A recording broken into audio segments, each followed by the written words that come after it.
विद्यार्थी मित्रों, मैं आपसे हिंदी में बात करूंगा, चलेगा? कारण उसका ये है कि मेरी मराठी भाषा अच्छी नहीं, आप सुनेंगे तो हंसेंगे, इसलिए मैं हिंदी में बात करता हूँ। सरल आसान हिंदी बोलूंगा, आपको समझ में आएगा। मैं सबसे पहले आप सभी विद्यार्थियों का आभार व्यक्त करता हूँ जो आप अपनी कक्षाएं छोड़कर यहाँ उपस्थित हैं। मुझे आपसे भारत देश की एक बहुत गंभीर समस्या के बारे में बात करनी है और आप सब मिलकर उस समस्या का समाधान करें। इस देश के नागरिक होने के कारण ऐसा मुझे आपसे अपील करनी है। उसके पहले मैं इस महाविद्यालय के उप प्राचार्य बहुत उनका मैं आभार व्यक्त करता हूँ। उनके सभी सहयोगी प्राध्यापकों का आभारी हूँ जिन्होंने ये आयोजन किया है और मुझे आपसे बात करने का मौका दिया है। मैं पिछले 10-15 वर्षों से भारत देश की कुछ समस्याओं पर अभ्यास करता हूँ और ये अभ्यास मैं इस दृष्टि से करता हूँ कि भारत देश को अच्छा होना चाहिए।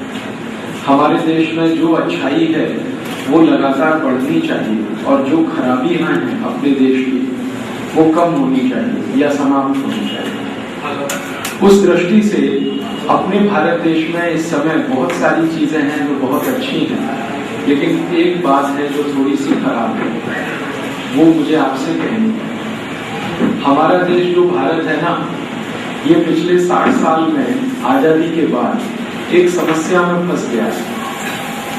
आजादी के पहले वो समस्या नहीं थी, आजादी के बाद वो समस्या आई है। वो समस्या क्या है? हमारे देश भारत के ऊपर बहुत ज्यादा कर्ज हो गया है, विदेशी कर्ज हो गया है। ये विदेशी कर्ज जो है इतना हो गया है कि इसका ब्याज भरने के लिए कर्ज लेना पड़ता है। कोई देश अगर कर्ज लेता है और उससे अपने देश के लिए कारखाने बनाए और कारखानों में सामान का उत्पादन हो, फैक्ट्रियां बने, उसमें सामान उत्पादन हो, वस्तुओं का उत्पादन हो, फिर वो बाजार में बिके, उसमें से मुनाफा आए, प्रॉफिट, उस प्रॉफिट से कर्ज वापस दे दिया जाए, तब तो बहुत अच्छा है। लेकिन जब कोई देश अपने पुराने कर्ज का ब्याज भरने के लिए नया कर्ज लाए तो समस्या। इसमें क्या होता है कि जो कर्ज का मूलधन है वो हर साल बढ़ता जाए। हमारे देश में ऐसा ही कुछ हो गया है। अपने भारत देश पर इस समय 18 लाख कोटि रुपए का कर्ज हो गया है। 18 लाख कोटि रुपए बहुत बड़ी रकम है। ये इतनी बड़ी रकम है कि इसको आप कैलकुलेटर में नहीं लिख सकते। कैलकुलेटर में लिखो तो फेल हो जाता है कैलकुलेटर। कैलकुलेटर में जास्ती 12 अंक आते हैं और 18 लाख कोटि लिखने में 16 अंक लगते हैं। 18 लिखना, उसके आगे 0 0 0 14 शून्य लगाना, इतनी बड़ी रकम। आप पूछेंगे ये कर्ज हमने कभी लिया, किस देश से लिया? दुनिया में कुछ 24 देश हैं जिनसे हमने ये कर्ज लिया है। अमेरिका से ले लिया, जापान से लिया, जर्मनी से लिया, फ्रांस से लिया, कनाडा से लिया, डेनमार्क एक देश है वहां से लिया, स्वीडन से लिया, स्विट्जरलैंड से लिया, ऐसे 24 देशों से कर्ज लिया है और ये स्वतंत्रता के बाद लिया है, उसके पहले नहीं लिया। आप पूछेंगे ये कर्ज लेने की जरूरत क्या, क्यों लिया हमने? कारण उसका ये था कि जब हम स्वतंत्र हुए 15 अगस्त 1947 को, तो अपने देश का खजाना खाली था, पैसा नहीं था अपने पास। आप बोलेंगे कहाँ गया पैसा हमारा? हमारा सारा पैसा अंग्रेजों ने लूट लिया था। आपको मालूम है अंग्रेजों ने कितना लूटा था इस देश में से? हमारे भारत में सबसे पहला अंग्रेज आया था, उसका नाम था टॉमस रो। वो ईस्ट इंडिया कंपनी का मैनेजर था। सबसे पहला वो अंग्रेज भारत आया और उसने जहांगीर नाम का जो भारत का राजा था उसके सामने एक एप्लीकेशन दिया, आवेदन पत्र दिया कि हमको भारत में व्यापार करने का लाइसेंस दे दो।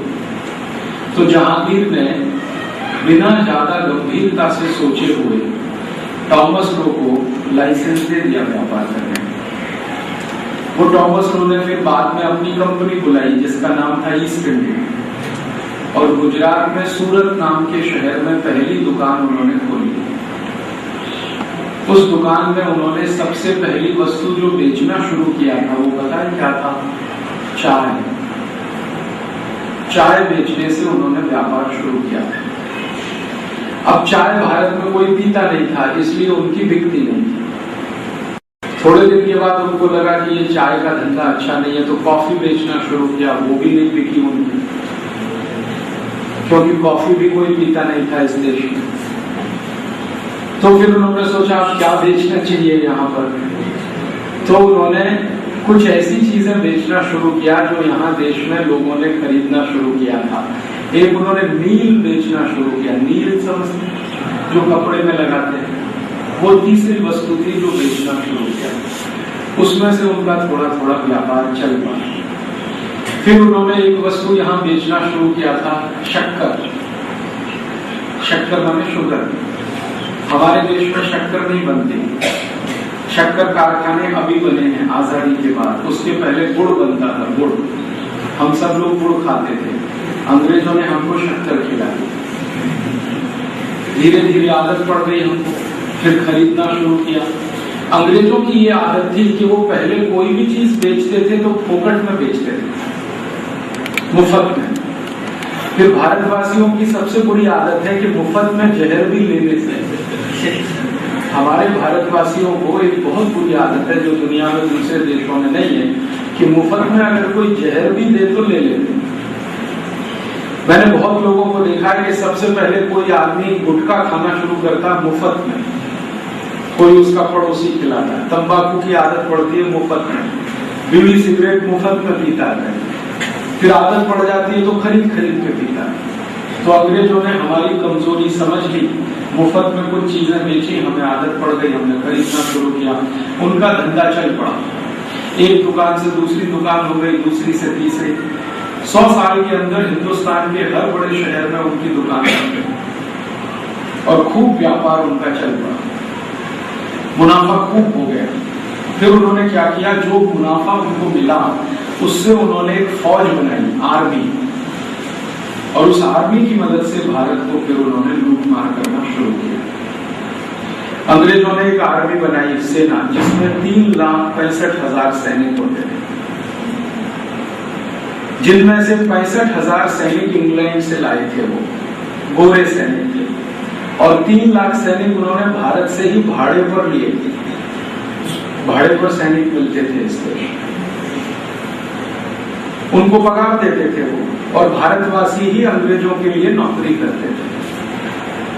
उन्हीं में से एक सैनिक था जिसका नाम था मंगल पांडे, वो भी अंग्रेजों के यहाँ ऐसे नौकरी करता था। अंग्रेज क्या करते थे, जगह जगह लूट मार करते थे। और वो कैसे करते थे, मान लो, कल्पना करो, पनवेल नाम का कोई गांव है जहां आप रहते हैं। इस गांव का कोई राजा होगा जिसको आप सरपंच कह सकते हैं, सरपंच माने राजा गांव का। तो अंग्रेज पहले उसको एक चिट्ठी भेजेंगे पनवेल के सरपंच को, और उसमें वो लिखेंगे कि हम 30 जनवरी को पनवेल में आएंगे, हमको 1000 स्वर्ण मुद्राएं चाहिए। स्वर्ण मुद्रा समझते हैं, गोल्ड कॉइन्स। पहले रुपया नहीं चलता था, स्वर्ण मुद्रा चलती। तो वो बोलेंगे 1000 स्वर्ण मुद्रा चाहिए या 10,000 चाहिए, आप तैयार रखना, और अगर आपने नहीं दिया तो पनवेल के सब लोगों को लूटेंगे। ये काम था अंग्रेजों का। तो उनकी सेना की एक टुकड़ी आएगी पनवेल में 30 जनवरी को, और अगर पैसा नहीं दिया उनको तो वो लूटमारी करेंगे। ये कुछ उसी तरह का धंधा था जैसा धंधा आजकल हमारे देश में ये डॉन किस्म के लोग करते हैं। दाऊद इब्राहिम नाम सुना है? वो आपको एक चिट्ठी भेजेगा, 10 कोटी दे दे, कोटी नहीं कहता, खोखा, 10 खोखा दे दे, नहीं दिया तो मारेंगे, नहीं तो लूटेंगे आपको। तो जो धंधा दाऊद इब्राहिम आज करता है, यही धंधा ईस्ट इंडिया कंपनी करती थी 400 साल पहले। अब इसमें होता क्या था कि जो भारत में मजबूत किस्म के राजा होते थे वो मना करते थे कि हम कुछ नहीं देंगे, तो अंग्रेज कहते थे कि फिर तुम्हारे साथ लड़ाई करेंगे। हाँ ठीक है, लड़ाई करेंगे। तो भारत में ऐसे बहुत क्रांतिकारी राजा थे, जैसे झांसी की रानी लक्ष्मीबाई। जब भी अंग्रेज झांसी गए लूट करने के लिए, 1 पैसा उसने नहीं दिया और लड़ाई किया उनके साथ। ऐसे ही दक्षिण भारत में एक महान व्यक्ति, एक महान महारानी थी कित्तूर चेन्नम्मा। यही कोल्हापुर के बाजू में बेलगाम के नजदीक उसका गांव है। जब भी अंग्रेज वहां आए उसने एक पैसा नहीं दिया। ऐसे ही अपने पुणे के जो पेशवा लोग थे ना, ये भी पहले अंग्रेजों को एक पैसा नहीं देते थे। खूब लड़ाई होती थी। भारत में कई राजा ऐसे थे जो अंग्रेजों को कुछ नहीं देते थे और उनसे अंग्रेजों का लड़ाई होता था। उसमें अंग्रेज भी मरते थे, कुछ भारतवासी भी मरते थे। लेकिन कई राजा ऐसे थे जो बहुत ही डरपोक, एकदम कायर, डरपोक। वो अंग्रेजों को सामने से कहते थे कि आना मत, हम तुम्हारे घर पहुंचा देंगे 10,000 स्वर्ण मुद्राएं या 20,000 स्वर्ण मुद्राएं या 50,000 स्वर्ण मुद्राएं। जो ऐसे डरपोक और कायर राजा इस देश में थे, उनमें से 2-4 नाम सुनाता हूं, याद रखना जिंदगी भर उनको। सबसे कायर और डरपोक राजा इस देश में था जीवाजी राव सिंधिया। ग्वालियर का नाम सुना है? वैसे तो ये सिंधिया यही का है, सतारा के आसपास का उनका स्थान है। यहाँ से ये चले गए ग्वालियर की तरफ। तो ग्वालियर का महाराजा सिंधिया ये सबसे कमजोर और कायर था। जब भी अंग्रेजों की खत आती थी, चिट्ठी आती थी कि 10,000 स्वर्ण मुद्राएं चाहिए, तो वो 1 लाख दे के आता और खुद जाता था देने के लिए। कभी लड़ा नहीं वो अंग्रेजों से, आज तक नहीं लड़ा। ऐसे एक दूसरा राजा था, आपने पंजाब राज्य का नाम सुना? वहां पर एक मुख्यमंत्री है, थोड़े दिन पहले वो हट गया, अमरिंदर सिंह। इसके बाप का बाप, अमरिंदर सिंह के बाप का दादा, पिता, पिता का पिता, फिर पिता। तो वो बहुत ही कायर और कमजोर। जब भी अंग्रेज बोले तुरंत सामने से जाके पैसा दे दिया। ऐसे ही एक भारत में छोटा सा राज्य था जींद, ये हरियाणा में है, अभी वो जिला है, पहले राज्य था। वहां का राजा बहुत कायर है, वो तुरंत जाके पैसा दे। तो भारत में उस समय 565 राजा थे, कुल 565 हमारे यहाँ राज्य थे। अभी जो जिले हैं ना, वो सब पहले राज्य जैसे थे। सतारा अभी जिला है, पहले सतारा राज्य था। तो ये 565 राज्य थे। इनमें से करीब 20%, 20% राजा महाराजा बहुत कायर, कमजोर, निकम्मे, डरपोक, जो भी शब्द इस्तेमाल करना है, वो तुरंत अंग्रेजों को पैसा देते थे। और 80% थे बहुत मजबूत, लड़ना भिड़ना, उनके साथ युद्ध करना, ऐसा होता था। ये अंग्रेजों ने 100 साल किया हमारे देश में, लूटमार से पैसा इकट्ठा करना। और इस तरह से एक अंग्रेज अधिकारी का कहानी बताता हूं, उसका नाम था रॉबर्ट क्लाइव। वो 1750 में भारत आया और वो कलकत्ता में आया, सबसे पहले बंगाल राज्य में, कलकत्ता में। तो रॉबर्ट क्लाइव 17 साल यहाँ रहा और 17 साल में उसने जो कुछ धन लूटा वो लेके वापस इंग्लैंड गया। तो इंग्लैंड की जो पार्लियामेंट है ना, संसद, वहां पर उसको बुलाया गया और पूछा गया कि तुम कितने साल भारत में रहे? तो कहा 17 साल। क्या लूटा वहां से तुमने? तो उसने कहा कि मैंने भारत से सोने के सिक्के, चांदी के सिक्के, हीरे जवाहरात सब लूटे हैं। तो कितना लूटा है? तो वो कहता है कि इतना लूटा है कि उसको भारत से इंग्लैंड लाने के लिए 900 पानी के जहाज लगे। इतना लूटा है, 900 पानी के जहाज, 900 शिप्स। शिप समझते? एक होती है नाव, बोट, और एक होता है शिप। शिप जो है ना, बोट से बहुत बड़ा होता है। शिप का मतलब समझें तो एक उदाहरण देता हूं। ट्रक देखा, टाटा का ट्रक बड़ा वाला, 17 ट्रक ऐसे सामने से खड़े करो, 17 ट्रक ऐसे खड़े करो, जितने एरिया में आएंगे वो एक शिप। और ऐसे 900 शिप, 900 जहाज भरकर सोने के सिक्के, चांदी के सिक्के वो लूट के ले गया। तो उस समय जो ब्रिटिश पार्लियामेंट था, उसका प्राइम मिनिस्टर था ग्लैडस्टन। उसने पूछा कि ये जो तुम लूट के लाए हो सोने चांदी और हीरे जवाहरात, ये इसका मूल्य कितना है? मात्रा समझ में आ गई, 900 जहाज तुम लाए हो, इसका मूल्य बताओ। तो उसने कहा 1000 अरब स्टर्लिंग पाउंड। 1000 अरब, अरब माने बिलियन, 1000 बिलियन स्टर्लिंग पाउंड। ये आपके समझ में नहीं आया, अभी मैं दूसरे तरह से समझा। 1000 अरब स्टर्लिंग पाउंड को रुपए में बात करें तो 80 लाख करोड़ रुपए। ये भी नहीं समझ में आया, 80 लाख करोड़। ऐसे समझ लो, भारत की सरकार जो बजट बनाती है ना साल में, तो भारत की सरकार का 20 साल का बजट,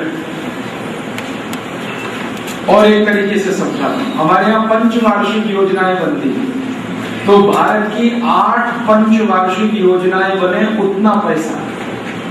और सरल समझाता हूं, भारत में 7,32,000 गांव है ना, महाराष्ट्र, कर्नाटक, आंध्र, तमिलनाडु, सारे देश में 7,32,000 गांव हैं। एक एक गांव की सड़क को सोने से बना दें इतना पैसा। मैंने एक दिन हिसाब निकाला था कि 80 लाख करोड़ का सोना खरीदना है, जो इस समय बहुत महंगा है, 12,000 रुपए का 10 ग्राम है। तो इससे इतना सोना आता है कि 7,32,000 गांव की जो सड़कें हैं ना, इनके ऊपर सोने की परत बिछा सकते हैं, लेयर। इतना पैसा एक अंग्रेज लूट ले गया, जिसका नाम था रॉबर्ट क्लाइव। और रॉबर्ट क्लाइव जैसे 184 अंग्रेज अधिकारियों ने इस देश को लूटा 200 साल। एक रॉबर्ट क्लाइव था, एक वॉरेन हेस्टिंग्स था, एक विलियम बेंटिंग था, एक डलहौजी था, एक लिलिथगो था, और आखिरी जो लुटेरा था उसका नाम था माउंटबेटन। तो टॉमस रो के जमाने से शुरू होकर और आखिरी अंग्रेज माउंटबेटन तक इस देश का इतना धन लूटा उन्होंने, इतनी संपत्ति लूटी कि दुनिया में सोने की चिड़िया कहलाने वाला देश मिट्टी की चिड़िया है। इतना लूटा अंग्रेज। और ये सब धन जो लूट कर अंग्रेज ले गए, मैं रात दिन कभी कभी सोचता हूं कि कोई दिन ऐसा आ जाए, हम हिंदुस्तानी लोग एक साथ खड़े हो जाएं और अंग्रेजों के खिलाफ दुनिया की सबसे बड़ी अदालत, जिसको इंटरनेशनल कोर्ट कहते हैं, वहां मुकदमा दाखिल करें कि अंग्रेजों ने 200 साल जो भारत से लूटा है वो वापस कर दो, ब्याज के सहित वापस कर। और अगर किसी ने किसी को लूटा तो वो अदालत जा सकता है, दरवाजा खुला हुआ है, और वहां मुकदमे का फैसला अगर अपने पक्ष में हुआ तो अंग्रेजों से पैसा वापस मिलेगा। और वो कितना होगा? अकेले रॉबर्ट क्लाइव का 80 लाख करोड़, और रॉबर्ट क्लाइव जैसे 184 अंग्रेज अधिकारी, इतना धन आएगा कि देश की एक एक सड़क सोने से बना लो, एक एक मंदिर सोने से बना दो, इस देश की एक एक इमारत सोने से बना लो।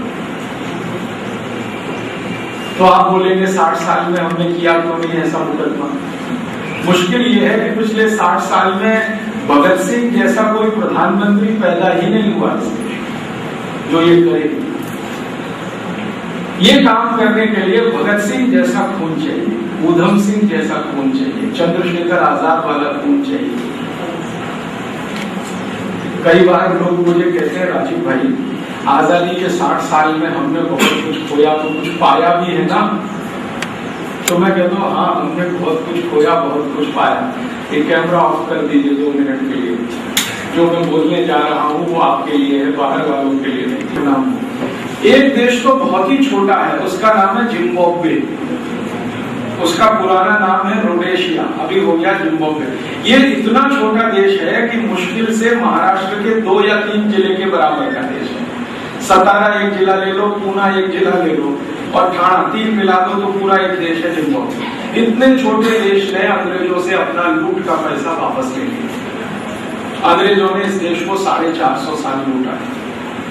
हमको तो 200 साल लूटा था, इस देश को 450। उस देश में एक ऐसा खुमारी वाला देशभक्त राष्ट्रपति हुआ, उसका नाम है रॉबर्ट मुगाबे। उसने अंग्रेजों के खिलाफ मुकदमा अंतर्राष्ट्रीय अदालत में किया, वो जीता और अंग्रेजों को पैसा देना पड़ा। तो जिम्बाब्वे अगर ये कर सकता है तो भारत भी कर सकता है। लेकिन महत्व की बात यह है कि कोई देशभक्त राष्ट्रभक्त प्रधानमंत्री या राष्ट्रपति चाहिए। राष्ट्रपति तो नहीं, प्रधानमंत्री चाहिए, क्योंकि राष्ट्रपति कुछ कर नहीं सकता है, उसके पास कोई पावर नहीं। तो खैर ये एक अलग कहानी है, लेकिन अंग्रेजों ने इतना लूट कर सब ले लिया यहाँ से। तो जब अंग्रेज गए ना 15 अगस्त 47 को, तो खजाना खाली था, कुछ पैसा बचा ही नहीं था। थोड़ा सा पैसा बचा हुआ था, वो बंटवारा हुआ भारत का, तो उसमें पाकिस्तान को देना पड़ा। एक 55-60 कोटी रुपए पड़े हुए थे। तो जब बंटवारा हुआ ना 14 अगस्त 1947 को पाकिस्तान बन गया, तो वो पैसा पाकिस्तान को देना पड़ा। तो भारत का खजाना खाली था जब आजादी आई। अब सरकार के सामने ये समस्या थी कि क्या करें, देश का विकास करना है, पैसे है नहीं, तो सरकार ने कर्ज लेना शुरू किया था। ये था कर्ज लेने का कारण। अब वो कर्ज लेते लेते फिर आदत बन गई, और देने वाले देश ऐसे मिल गए जो पहले बोलते थे कि फोकट में दे रहे, लेते रहो। फिर उन्होंने ब्याज लेना शुरू किया हमसे। शुरू में ब्याज नहीं मांगा, 15-16 साल तक ब्याज ही नहीं मांगा। तो भारत के नेताओं को लगा कि फोकट में मिल रहा है, लेते रहो लेते रहो। फिर इन्होंने ब्याज लगाना शुरू किया, और ऐसा ऐसा ब्याज लगाया कि आज हम उसके लिए तकलीफ में हैं। 50%, कभी 60% ब्याज, कभी 70%। कुछ देशों ने तो 100% ब्याज पर दिया। अब समस्या क्या हो गई है कि वो कर्ज का ब्याज बहुत है। हर साल करीब करीब 2,50,000 कोटी रुपए ब्याज में देना पड़ता है। इतना पैसा इकट्ठा करने के लिए फिर कर्ज लेना पड़ता है, फिर ब्याज भरने के लिए कर्ज ले, ये चक्कर चल पड़ा है इस देश में। अब एक और समस्या आ गई है, जिन देशों से हमने कर्ज लिया है वो अब दादागिरी कर रहे हैं हमारे ऊपर, और उनकी दादागिरी ऐसी है, वो भारत सरकार को कुछ आदेश देते हैं, ऐसा करो, तो भारत सरकार वैसा करती है। जैसे अमेरिका नाम का देश है, उससे हमने कर्ज लिया, तो वो दादागिरी पता है क्या करता है, वो भारत सरकार को बोलता है कि तुम्हारे रुपए की कीमत को कम कर दो, डॉलर की कीमत बढ़ा दो। तो भारत सरकार ये काम करती है। आप टीवी न्यूज सुनते हैं, टीवी न्यूज, उसमें कभी कभी आता है ना, डॉलर का भाव इतने टका बढ़ा। तो ये अमेरिका की दादागिरी तो होता है। तो हमने क्या किया पिछले 60 साल में, ये अमेरिका की दादागिरी के कारण, पहले था 1 रुपया और 1 डॉलर बराबर थे दोनों 1947 में। अब इसका भाव बढ़ते बढ़ते 38 रुपए डॉलर हो गए। पहले तो 40 रुपए 49 रुपए तक हो गया था, 49 तक। अब ये जो भाव बढ़ा रुपए का, सॉरी डॉलर का बढ़ा, रुपया गिरा, परिणाम क्या हुआ, गणित से अगर आप इसको हिसाब निकालें तो रुपए की कीमत 40 पट कम हो गई कि नहीं, और प्रतिशत में निकाले तो रुपए की कीमत 4000% कम हो गई कि नहीं। अब समस्या क्या आ रही है, समस्या ये आ रही है कि जो चीज हम अमेरिका को बेचें वो 40 पट सस्ती बिकेगी, और जो चीज अमेरिका से खरीदे वो 40 पट महंगी हो जाएगी। तो हम जो बेचेंगे, जिसको एक्सपोर्ट कहते हैं, निकास, ये सस्ता है, और हम जो खरीदेंगे, जिसको इंपोर्ट कहते हैं। अब आप जरा सोचो कि हम सस्ता बेचें और महंगा खरीदें, सस्ता बेचते जाएं, महंगा खरीदते जाएं, व्यापार कितने दिन चलेगा? नहीं चलेगा। तो उस व्यापार में बहुत घाटा हो रहा है। हर साल हम जो निकास करते हैं वो कम है, और आयात करते हैं वो ज्यादा है। दोनों के बीच 100 अरब डॉलर का घाटा है। इस घाटे को पूरा करने के लिए भी कर्ज लेना पड़ता है। दूसरी चीज अमेरिका को बेची जाती है, उसका नाम है आयरन ओर, कच्चा लोहा। जानते हैं ना आयरन ओर, जिससे स्टील बनता है। तो हम आयरन ओर अमेरिका को बेचते हैं, उसका भाव है 15 पैसा किलो, 15 पैसा किलो। और फिर वही अमेरिका हमको आयरन ओर से स्टील बना के वापस बेचता है, तो उसका भाव है 40 रुपए किलो। हम अपना लोहा दे रहे हैं 15 पैसे किलो, और उनसे खरीद रहे हैं 40 रुपए किलो। तो घाटा होगा कि नहीं? फिर उस घाटे को पूरा करने के लिए कर्ज लेना पड़ रहा है, फिर कर्ज का ब्याज देने के लिए कर्ज लेना पड़ रहा है। इस चक्कर में देश फंस गया। आपको मैं एक छोटी सी माहिती देता हूं। अभी आप बाजार जाओ, 1 लीटर डीजल खरीदो तो कितने का है? 35 रुपए, 34 रुपए। महाराष्ट्र में मुंबई छोड़कर कहीं बाहर खरीदो तो 36 रुपए का है, मुंबई में 33-34 रुपए का है। ये डीजल 34 रुपए तब है जब डॉलर 40 रुपए है। अगर डॉलर और रुपया बराबर हो जाए ना, तो यही डीजल 70 पैसे लीटर मिलेगा। यही डीजल जो अभी आपको 34 रुपए मिलेगा। अगर डॉलर और रुपया बराबर हो तो पेट्रोल आपको मिलेगा 1.25 रुपए लीटर, 1 रुपए 25 पैसे लीटर। अगर डॉलर और रुपया बराबर हो तो रसोई गैस का सिलेंडर मिलेगा 22 रुपए का, जो अभी है 300 रुपए।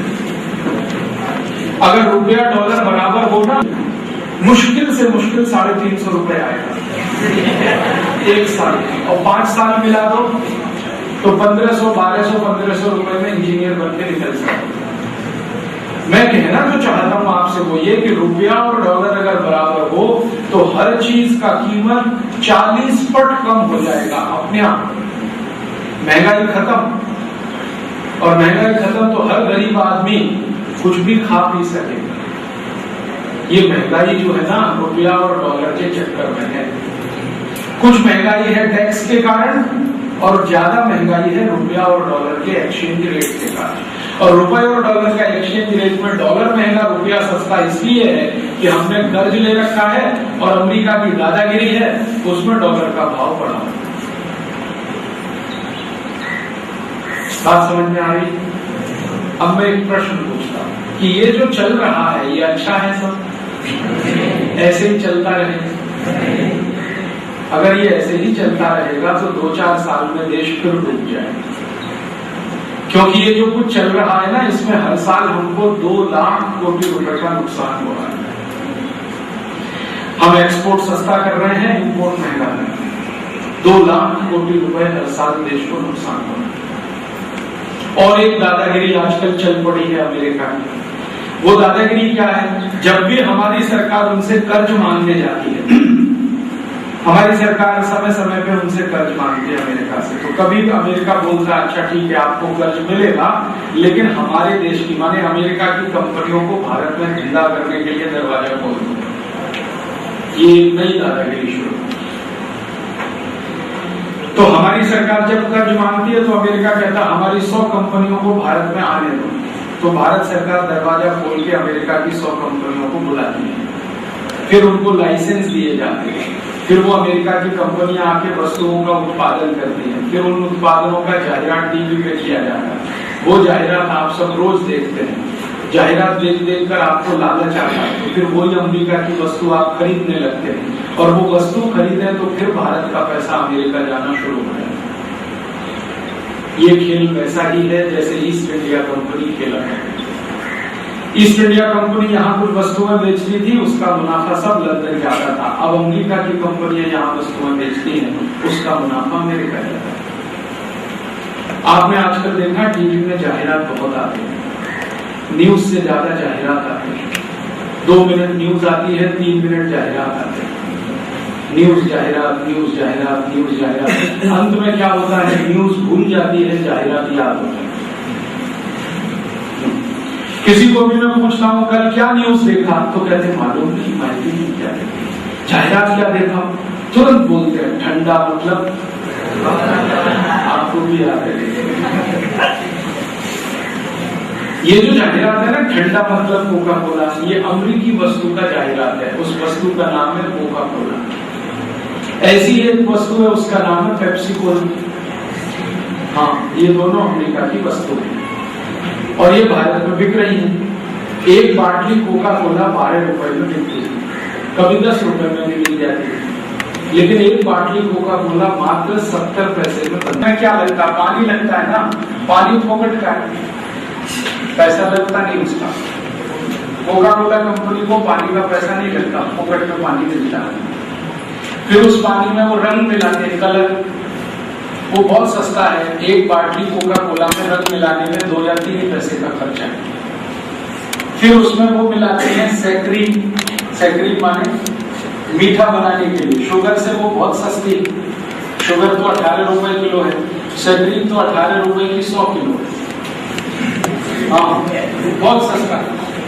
तो सैकरीन मिलाते हैं, बहुत कम खर्चा आता है। फिर ऊपर से उसमें गैस मिलाते हैं, कार्बन डाइऑक्साइड, और वो फोकट में सब जगह है। कार्बन डाइऑक्साइड ही फैली हुई है पूरे वातावरण में, तो उसका कोई खास खर्चा लगता नहीं। फिर उस बॉटल को बनाकर वो टैक्स देते हैं सरकार को, वो 1 रुपए लगता है। फिर जाहिरात करवाते हैं तो 30 पैसे खर्च होता है। बाटली बनाने में 70 पैसे, जाहिरात में 30 पैसे, टैक्स का 1 रुपया, कुल खर्चा 2 रुपए। अब 2 रुपए की बाटली उन्होंने बेच दी 12 रुपए। तो मुनाफा 10 रुपए। अगर किसी भी विद्यार्थी ने 1 बाटली कोका कोला पिया तो 10 रुपए अमेरिका को दिया, 2 बाटली पिया तो 20 रुपए दिया, 3 पिया तो 30। अब भारत में पता है क्या है, 1 साल में 700 कोटी बाटली पी जाती है पेप्सी कोका। तो 1 साल में भारत का 7,000 कोटी रुपए अमेरिका चला जाता है।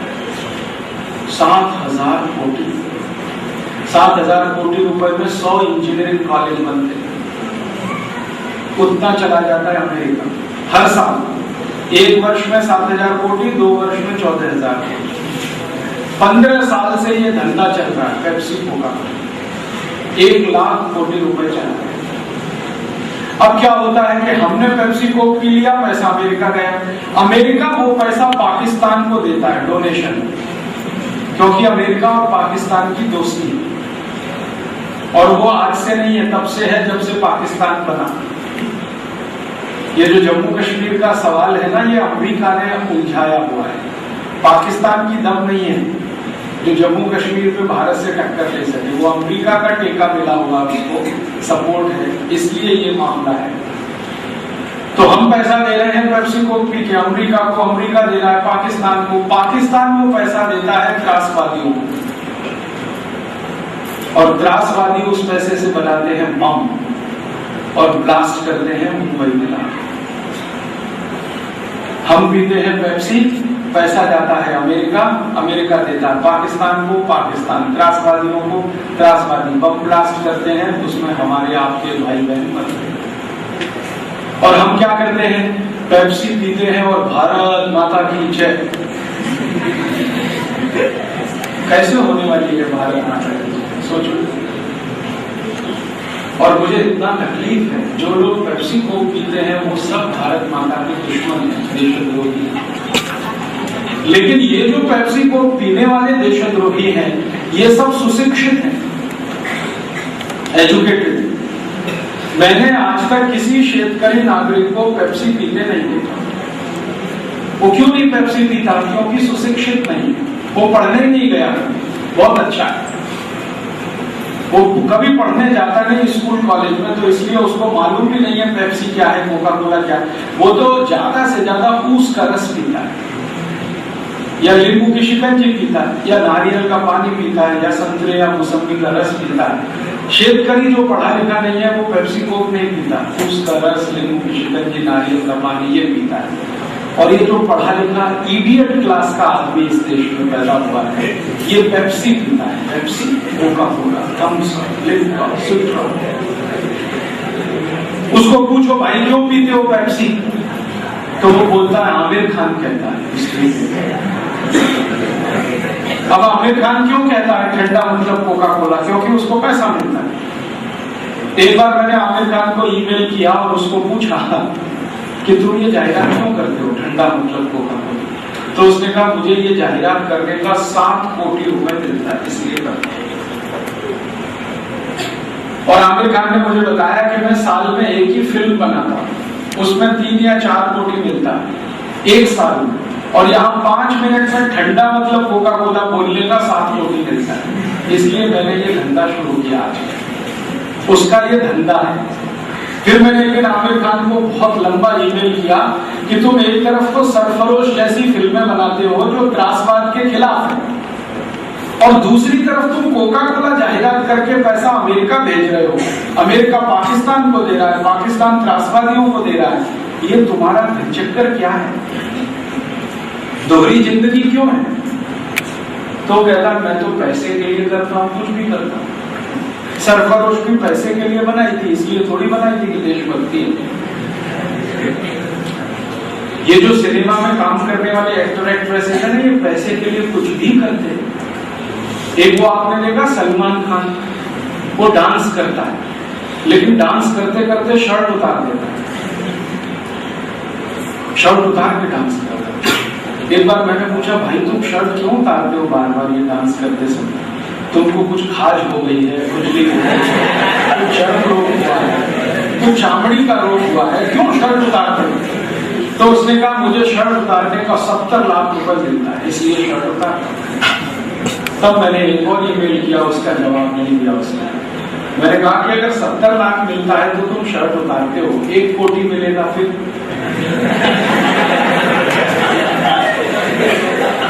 1 कोटी में क्या उतारोगे? पैंट उतारेगा और 2 कोटी मिला तो?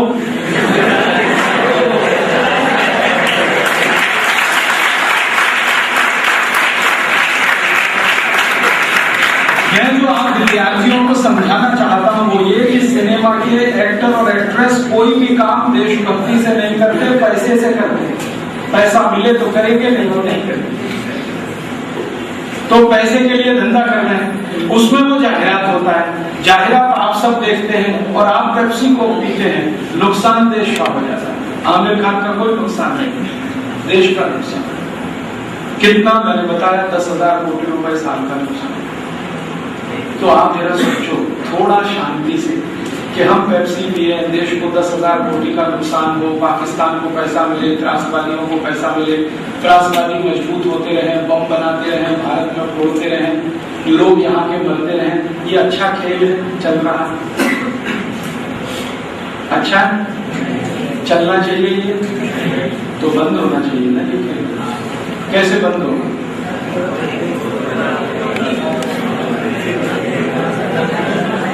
बताओ कैसे बंद होगा ये? खड़े होकर बोलो ना कोई एक विद्या। भारत के 64,000 नागरिकों की जान चली गई। मुंबई अकेले में नहीं, जम्मू कश्मीर में, दिल्ली में, मुंबई में, वाराणसी में, लखनऊ में, हिंदुस्तान के सैकड़ों शहर। तो मुझे लगता है कि ये खेल बंद होना चाहिए और आप इसको बंद कर सकते। आप बोलेंगे कैसे? पेप्सी को मत पियो, बंद कर दो पीना। और आप जैसे करोड़ों हिंदुस्तानी पेप्सी को ना पिए, कोटि कोटि भारतवासी इसको बंद कर दे पीना, तो 1 पैसा भी अमेरिका को नहीं मिलेगा। तो वो पाकिस्तान को नहीं दे सकेगा, तो पाकिस्तान से त्रासवादियों को नहीं मिलेगा, तो भारत माता सुरक्षित रहेगी, देश सुरक्षित। तो आप सब आज से एक संकल्प ले लो कि हम पेप्सी को नहीं पिएंगे। ले सकते? अब आप में से ज्यादातर विद्यार्थी विज्ञान के हैं, ये मुझे पहले ही मालूम हो गया, इसलिए अब एक विज्ञान की माहिती दे देता हूं। ये जो पेप्सी कोला है कैसे बनता है? इसमें मिलाते हैं पानी, पानी में सैकरीन, सैकरीन के साथ कलर, उसके साथ मिलाते हैं कार्बन डाइऑक्साइड गैस। अब कार्बन डाइऑक्साइड गैस जिस पानी में मिली है वो पानी पीना चाहिए। कार्बन डाइऑक्साइड पीने लायक गैस है, जहर। आप पानी में मिला के बार बार कार्बन डाइऑक्साइड पिएंगे तो मृत्यु हो जाएगी। और ये जो कार्बन डाइऑक्साइड है ना, ये जब पानी में मिलाई जाती है तो पानी ज्यादा देर टिक नहीं सकता। टिकने का मतलब समझते? ज्यादा देर ठीक नहीं रह सकता। तो फिर उस पानी को ठीक रखने के लिए उसमें कुछ और केमिकल मिलाने पड़ते। जैसे केमिकल मिलाना पड़ता, उसका नाम है फास्फोरिक एसिड। और ये फास्फोरिक एसिड वही केमिकल है जिससे फिनाइल बनता है, हार्पिक बनता है। आपने टीवी में जाहिरात देखा हार्पिक? क्या करता है हार्पिक? संडा साफ करता है ना? हार्पिक से संडा साफ होता है क्योंकि उसमें फास्फोरिक एसिड, और वही फास्फोरिक एसिड पेप्सी कोक में भी। तो एक बार मुझे आइडिया आया, मैंने सोचा कि हार्पिक में फास्फोरिक एसिड है और उससे संडा साफ होता है, तो पेप्सी में भी फास्फोरिक एसिड है, पेप्सी से भी होना चाहिए संडा साफ। तो मैंने किया, मेरे घर में किया। एक बार मेरी आई को मैंने कहा कि हम 30 दिवस अपना संडा साफ नहीं करेंगे, इसको गंदा होने दो, खूब कचरा जमा होने दो, फिर इसको पेप्सी से साफ करेंगे। तो मेरी आई कहने लगी कि आप फालतू काम करता है। मैंने कहा एक परीक्षण करके देखना, विज्ञान का परीक्षण है, विज्ञान में बिना परीक्षण के कुछ होता है।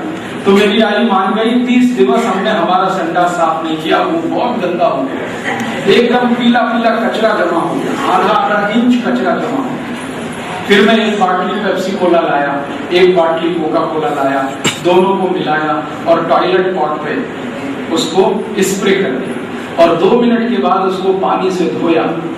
तो टॉयलेट बहुत झकाझक सफेद।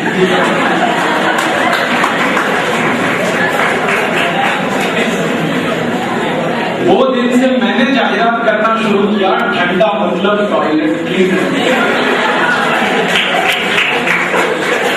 अब मुझे बहुत दुख होता है कि पढ़े लिखे सुशिक्षित लोग टॉयलेट क्लीनर पीते और जास्ती सुशिक्षित जास्ती पीते। Engineer, doctor, chartered accountant, professor, manager और अकेले नहीं पीते, घर में आने वाले अतिथि को भी पिलाते, मेहमान को भी पिलाते। एक तरफ कहते हैं मेहमान देवता होता है, देवताओं को ठंडा साफ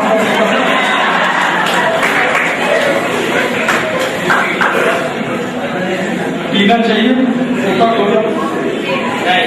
अब एक आखिरी पॉइंट, थोड़ी देर पहले मैंने आपसे कहा कि पेप्सी कोक में फास्फोरिक एसिड होता है। पेप्सी कोक में कुल मिलाकर 14 केमिकल होते हैं। आप चाहो तो नाम लिख लो, केमिस्ट्री वाले हैं आप तो आपको तो ये मालूम होना ही चाहिए। Pepsi, Coca Cola, Thums Up, Limca, Citra, Mirinda, ये जितने भी सॉफ्ट ड्रिंक हैं सब में 14 केमिकल हैं टोटल। पहला केमिकल तो मैंने बोल दिया कार्बन डाइऑक्साइड, दूसरा है फॉस्फोरिक एसिड, तीसरा है सोडियम मोनोग्लूटामेट,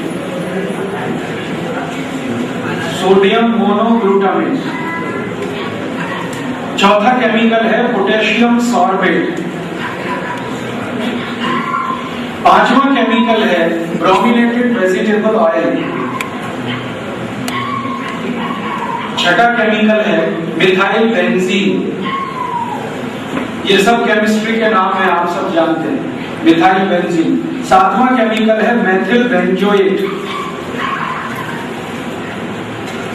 आठवां केमिकल का नाम ध्यान से सुनना, वो है DDT।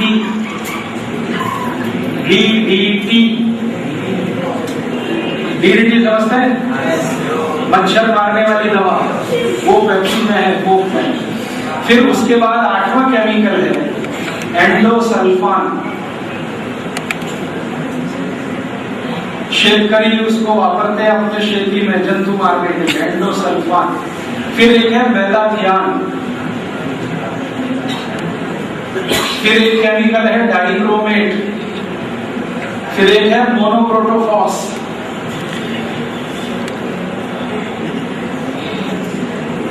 और फिर एक केमिकल है जिसको मैंने आपसे थोड़ी देर पहले कहा था मीठा बनाने के लिए, सैकरीन। शुगर नहीं, सैकरीन। शुगर तो अच्छी चीज है, सैकरीन तो बहुत खतरनाक। और एक लास्ट केमिकल है जिसका नाम है एस्पर्टेन। अब ये जो केमिकल मैंने बताए हैं आपको नोट इसलिए कराए हैं कि आप कल केमिकल डिक्शनरी निकालो। आपके कॉलेज में लाइब्रेरी है ना, तो लाइब्रेरी में जैसे इंग्लिश डिक्शनरी होती है ना, वैसे केमिस्ट्री की भी डिक्शनरी, फिजिक्स की भी डिक्शनरी। तो केमिस्ट्री डिक्शनरी खोलो और ये एक एक नाम पढ़ो क्या लिखा हुआ। एंडोसल्फान पढ़ोगे तो उसके सामने लिखा हुआ है दिस इज पॉइजन, माने जहर है। मेलाथियान खोलोगे पढ़ोगे तो पता चलेगा दिस इज कैंसरस, माने कैंसर करता है। एस्पर्टेम के सामने पढ़ोगे तो लिखा हुआ है कि मूत्रपिंड का कैंसर यही करता है, एस्पर्टेम। और ये जो सैकरीन है ना, सैकरीन के सामने पढ़ोगे आप तो लिखा हुआ है नपुंसकता लाने वाला ये दुनिया का सबसे खराब केमिकल। सैकरीन जितनी ज्यादा खाओ नपुंसकता उतनी जल्दी आए। फिर ये सब केमिकल पढ़ डालो, इसमें से एक तो बहुत ही खतरनाक है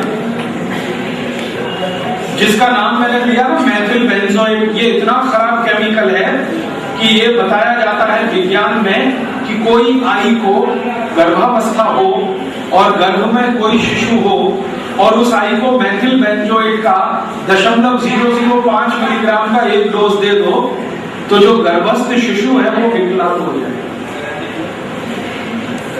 आई कितनी भी स्वस्थ है, इतना खतरनाक केमिकल है मेथिल बेंजोएट।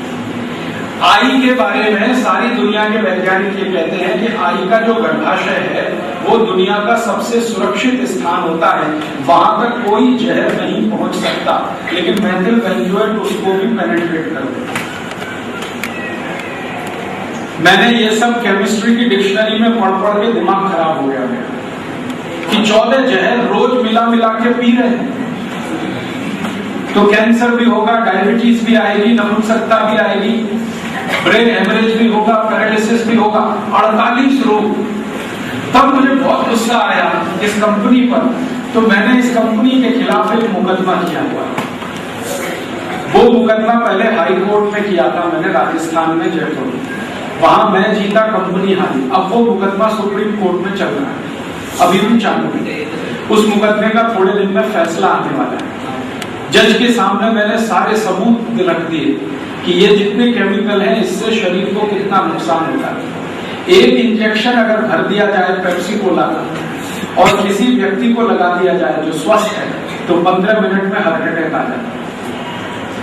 और आप जानते हैं कोई भी चीज जब आप पीते हैं या खाते हैं तो अल्टीमेटली ये आपके ब्लड में ही जाती है, रक्त में ही जाती है। तो पेप्सी को रक्त में इंजेक्ट कर दो तो हृदय घात हो जाता है, कार्डियक अरेस्ट हो जाता है। एक बंदर को मैंने एक्सपेरिमेंट किया था, एक बंदर मैंने पकड़ा था। बंदर के बारे में दुनिया ये जानती है कि बंदर कभी बीमार नहीं पड़ता, उसको कोई रोग नहीं आता, क्योंकि वो प्रकृति के हर उस नियम का पालन करता है जो निरोगी रहने के लिए नियम बनाए गए हैं।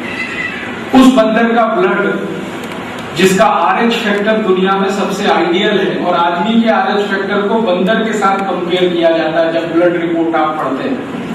उस बंदर को मैंने 2 इंजेक्शन लगाए थे, एक पेप्सी और एक कोका कोला। बंदर 20 से 22 मिनट में मर गया था, तब मेरी आंखों के साथ। इतना खतरनाक है पेप्सी को।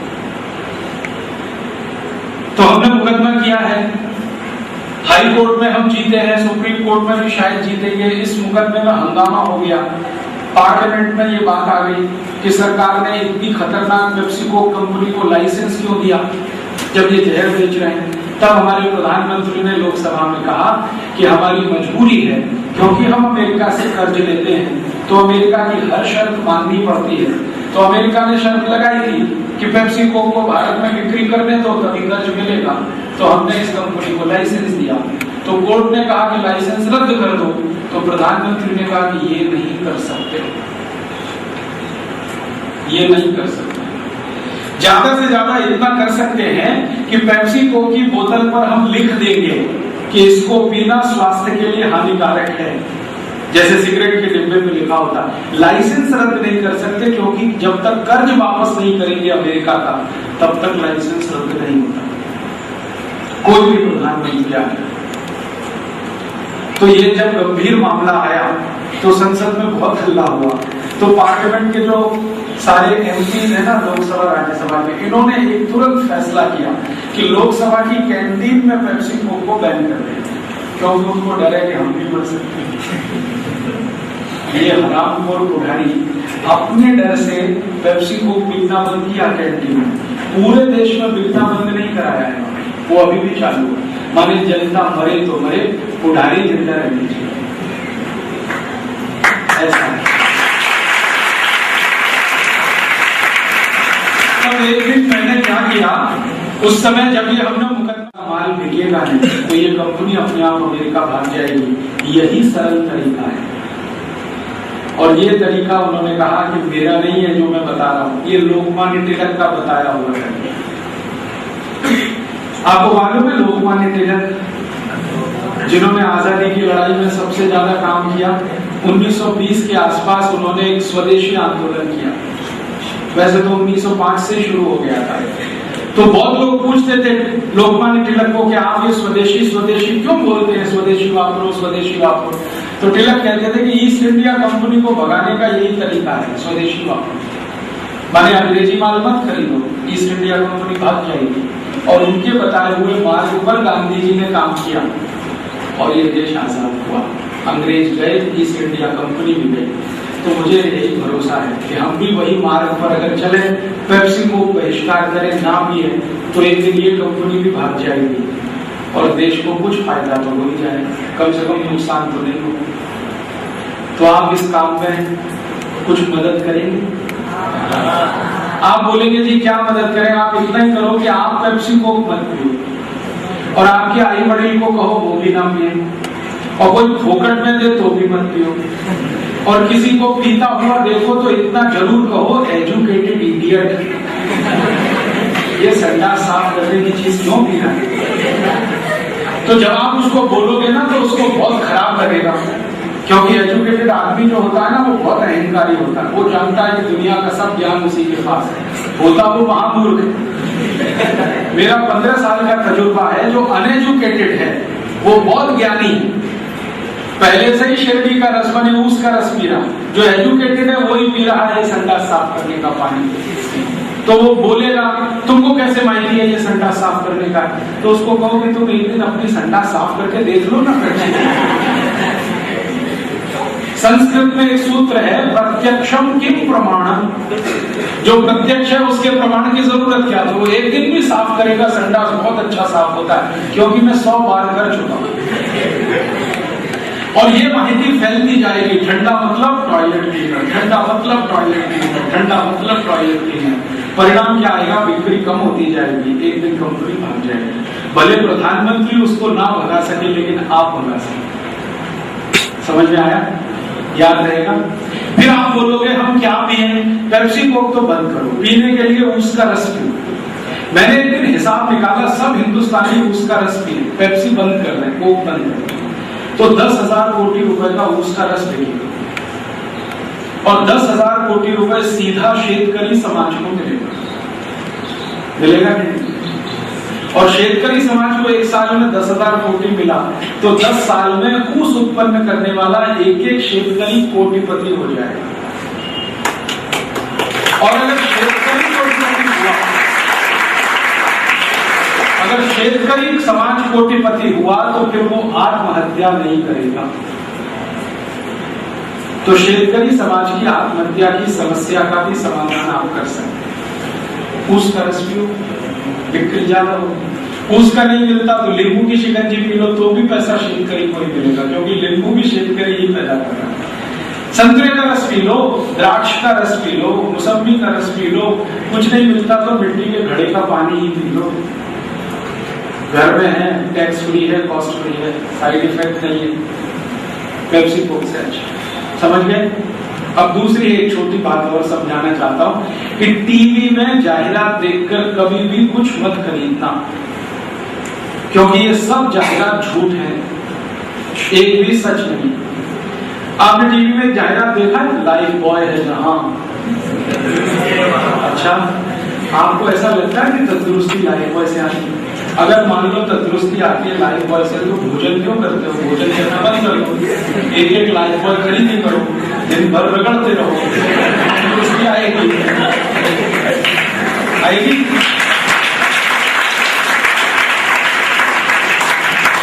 ये लाइफ बॉय परदेशी साबुन है, भारत का नहीं। ये भी ऐसी दादागिरी में आई हुई कंपनी है, जैसे पेप्सी कोका कोला आया ना अमेरिका की दादागिरी में, ऐसी ही एक कंपनी आई है इस देश में, उसका नाम है यूनिलीवर।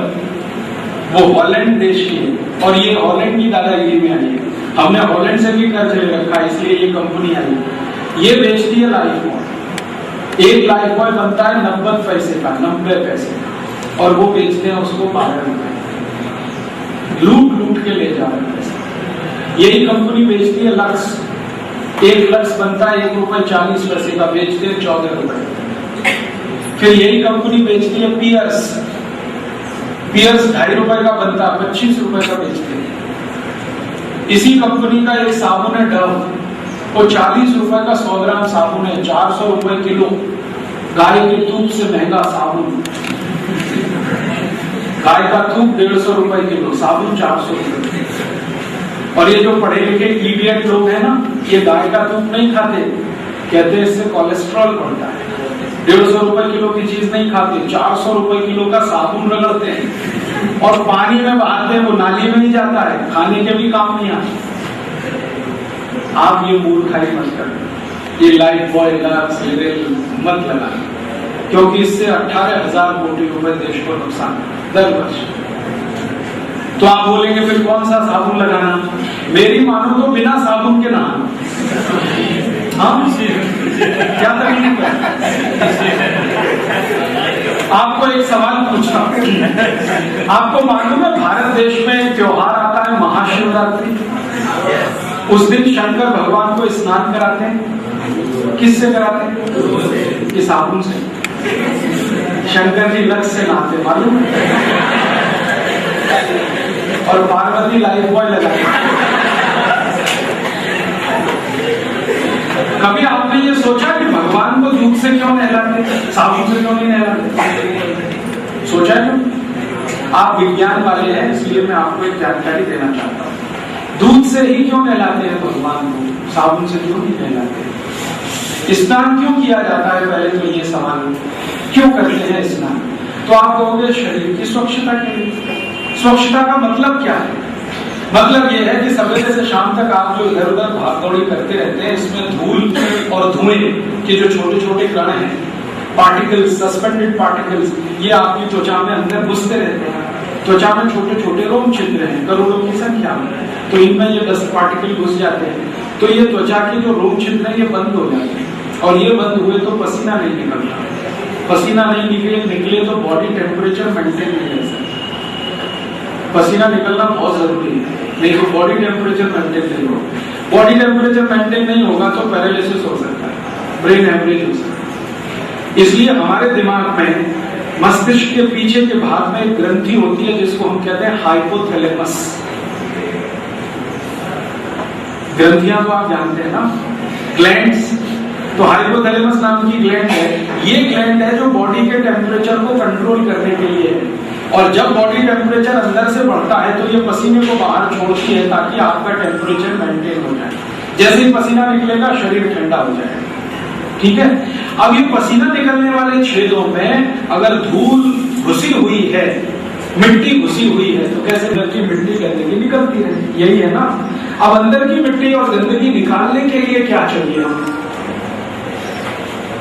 आप सब विज्ञान पढ़ते हैं, फिजिक्स में आपने पढ़ा है सरफेस टेंशन, तो बस वही की ये कहानी है सरफेस टेंशन। आप जानते हैं कि हमारी स्किन एक सरफेस है, ये त्वचा जो है ना एक तरह का सरफेस है, इसमें टेंशन है, हर एक सरफेस में टेंशन है। तो ये टेंशन बढ़ता और घटता है। तो अगर त्वचा पे सरफेस टेंशन बढ़ गया तो क्या होगा? ये त्वचा संकुचित होगी, ऐसे करके। तो ये जो मिट्टी धूल घुसी हुई है ये अंदर जाएगी, और सरफेस टेंशन कम हुआ तो ये त्वचा ऐसे खुलेगी और धूल मिट्टी बाहर आएगी। तो स्नान करते समय सरफेस का टेंशन कम किया जाता है, माने त्वचा का टेंशन कम किया जाता है ताकि मिट्टी बाहर निकले। और सरफेस का टेंशन कम करने की सबसे अच्छी चीज दुनिया में कोई है तो वो दूध है, दूध।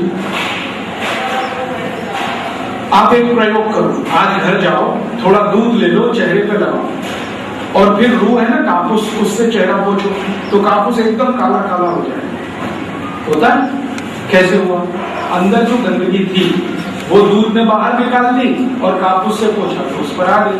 तो दूध है जो गंदगी को निकालता है, इसलिए दूध से स्नान किया जाता है। इसलिए शंकर भगवान दूध से नहाते हैं, बहुत इंटेलिजेंट है।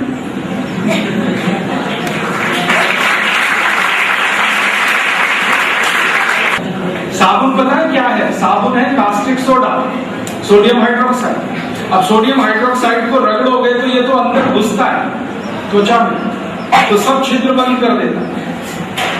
और आप जब स्नान करके बाथरूम से निकलते हैं ना, तो नाखून से ऐसे लाइन खींचो, सफेद रंग की लाइन खींचते, वो सफेद रंग की लाइन कास्टिक सोडा की है।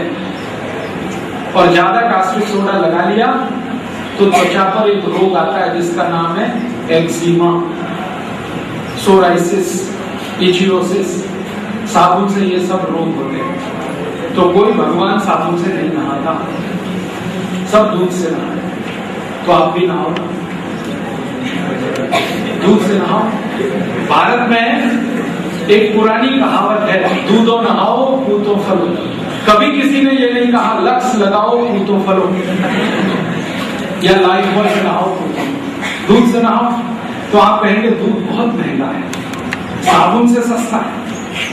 दूध का हिसाब निकालो, 1 लीटर दूध कितने का? 20 रुपए का, 25 का मान लो। 1 किलो दूध 25 का, अच्छा क्वालिटी। और 1 किलो साबुन 400 रुपए का। और अगर 15 रुपए का 100 ग्राम साबुन खरीदो तो भी 1 किलो साबुन 150 रुपए का। तो 150 रुपए किलो साबुन, 25 रुपए किलो दूध, क्या सस्ता है? दूध सस्ता है ना, तो दूध से नहाओ।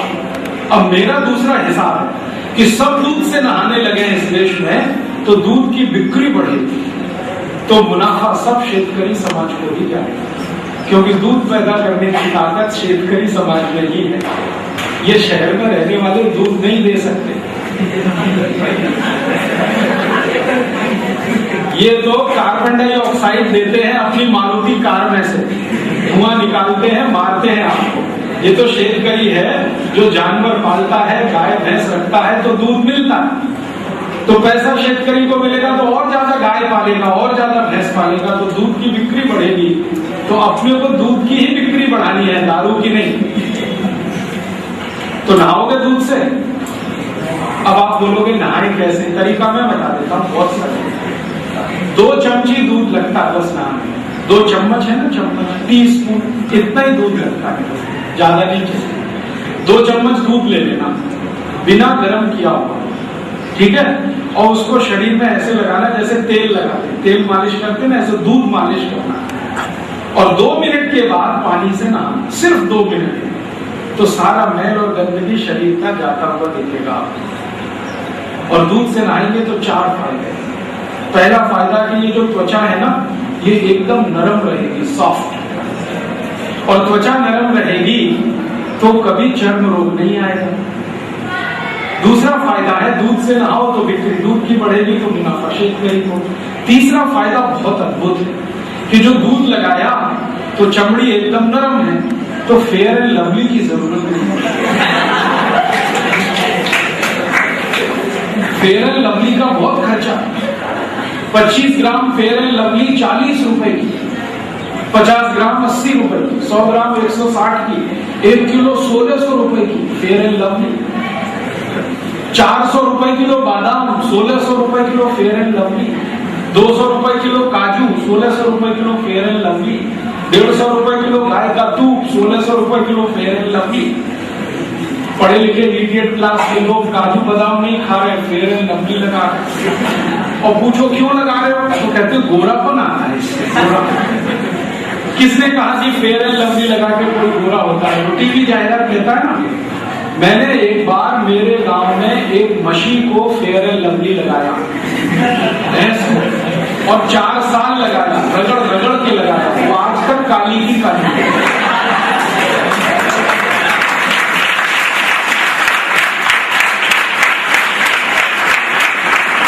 दुनिया में ऐसी कोई क्रीम नहीं है जो काले को गोरा बना दे। काला और गोरा होना आपको मालूम है डीएनए के साथ फिक्स होता है। आपके शरीर में एक डीएनए होता है। डीएनए जिंदगी में कभी बदलता नहीं, आरएनए बदलता है, डीएनए कभी नहीं बदलता, मरने के बाद भी नहीं बदलता, इसलिए डीएनए परीक्षण किया जाता है। और डीएनए कैसे फिक्स होता है पता है? अपनी आई बड़ी के जेनेटिक मटेरियल से डीएनए फिक्स होता है। जो आई बड़ी का जेनेटिक मटेरियल हमको ट्रांसफर हुआ उससे डीएनए फिक्स होता है, और डीएनए के साथ त्वचा का रंग फिक्स हो जाता है। इसलिए जिंदगी में कुछ भी बदलता है, डीएनए नहीं बदलता तो त्वचा का रंग भी नहीं बदलता। आप जैसे हैं वैसे ही रहेंगे। आप 100 किलो फेयर एंड लवली लगा दो या 100 क्विंटल, कोई फर्क नहीं।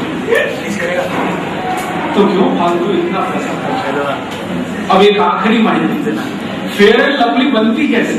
बहुत मजे की माहिती, आप सब ध्यान से सुनो। मैं आजकल फेयर एंड लवली कंपनी के खिलाफ भी एक केस लड़ा, पेप्सी कोक के खिलाफ जैसे केस लड़ रहा हूं वैसे ही फेयर एंड लवली के खिलाफ। ये केस चल रहा है मद्रास हाई कोर्ट में। क्यों मद्रास में? क्योंकि वहीं सबसे ज्यादा काले लोग है ना। मेरा एक दोस्त है, वो पहले मेरे साथ आईआईटी कानपुर में पढ़ता था, वहीं का है मद्रास का, वो चिक्कट काला। आपका घर में तवा होता है ना, तवा, उसको उल्टा कर दो। और मुझे मालूम है वो 20 साल से फेयर एंड लवली लगा, 20 साल से, और अभी तक गोरा नहीं हुआ। तो मैंने उसके नाम से केस किया। मैं तो कर नहीं सकता, अदालत कहती है भाई जो पीड़ित है उसको लाओ, तो वो पीड़ित है फेयर एंड लवली से। 20 बरस से लगा रहा है, अभी भी चिकट काला है, गोरा हुआ नहीं। उसको मैंने अदालत में पेश किया कि ये आपके सामने है, फेयर एंड लवली 20 साल से लगाता है, इसको अभी तक गोरा रंग नहीं हुआ है, जरा कंपनी को नोटिस देना। तो जज मान गया, हाँ ठीक है नोटिस देना।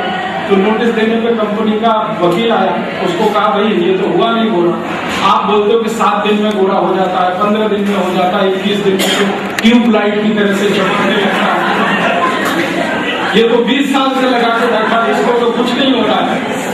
तब उस वकील ने कहा कि इस फेयर एंड लवली में कुछ नहीं है, तो फिर तुम जाहिरात क्यों कर रहे हो ऐसा?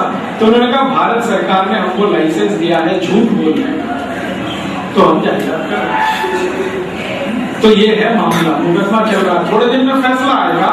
तो मजा क्या आया कि जज को हमने एक सवाल कर दिया कि ये फेयर एंड लवली का टेस्ट करा लीजिए, ये है क्या, इसमें बेस क्या है, केमिकल बेस, डूब करके मांस के तेल,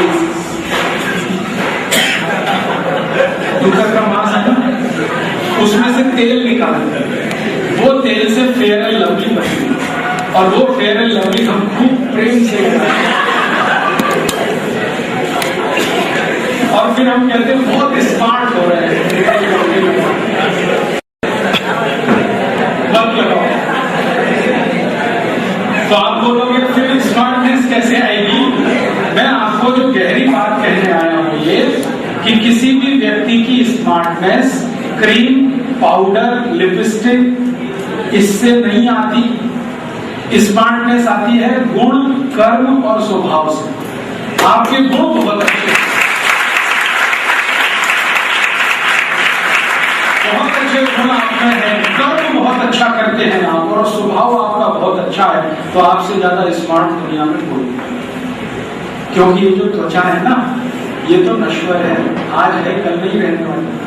अभी आप जवान हो, थोड़े दिन में बूढ़े हो जाओगे, मर जाओगे, तो आपको जला के फेंक देंगे। मरने के बाद 1 घंटे भी नहीं रखते। हाँ, मरने के पहले गले मिल मिल के प्रेम करते हैं, मरते कहते लेके जाओ, जल्दी हटाओ, खाली करो ये घर। और जब आपको जला दिया जाएगा तो 60-70 किलो का शरीर 20 ग्राम मिट्टी में बदल जाता है, मात्र 20 ग्राम। और उस मिट्टी को मैंने टेस्ट किया तो उसमें 2 ही केमिकल निकलते हैं, फास्फोरस और एक केमिकल कैल्शियम, तीसरा कुछ निकलता नहीं। वो मिट्टी है 20 ग्राम, उस पर इतना गर्व कर रहे हो कि हम गोरे हैं, बहुत स्मार्ट हैं, मूर्खता है। इसलिए भारतीय शास्त्रों में कहा गया है शरीर को प्रेम मत करो, आत्मा को प्रेम करो, क्योंकि आत्मा तो आत्मा को प्रेम करो। आत्मा न काली है न गोरी है, आत्मा को न कोई मार सकता है न कोई उसको चोट पहुंचा सकता है, ये नश्वर है। ये भगवान कृष्ण ने गीता में कहा अर्जुन को, मैंने नहीं कहा, कृष्ण ने कहा। उनकी तो मानो, कृष्ण को मत मानो, कृष्ण की मानो। और अगर कृष्ण की मानो तो सब कुछ आत्म तत्व है। तो शरीर में इतना मत बसो, शरीर पर इतना घमंड मत करो कि हम बहुत सुंदर हैं। ये सुंदरता किसी की टिकती नहीं है, किसी की नहीं टिकती, गुण सबके टिके। हमारे भारत में पता क्या होता, कोई मर गया तो उसको याद करते हो कितना मेहनती था, या कितना देशभक्त था, कितना स्वदेश भक्त था, कितना धर्म प्रेमी था, ऐसे याद किया जाता किसी को। ऐसे कभी कोई किसी को याद नहीं करता, मर गया कितना गोरा था, मर गया, कभी कोई याद नहीं। तो याद किया जाता है व्यक्ति के गुण से, कर्म से, स्वभाव से। तो वो अच्छे बनाओ, ये फेयर एंड लवली मत लगाओ। तो आप बोलेंगे फिर क्या लगाएं? कुछ मत लगाओ, आप जैसे हो बहुत अच्छे। तो आप बोलेंगे हमारी त्वचा रूखी रूखी हो जाती है, ड्राइनेस आ जाती है। तो ड्राइनेस आएगी नहीं, दूध से नहाओ, कभी ड्राइनेस नहीं।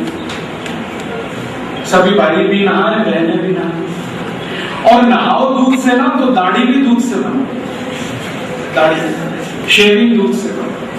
थोड़ा दूध ले लो, चेहरे में रगड़ो, रेजर चलाओ, बहुत चिकनी दाढ़ी बन रही है 10 साल से।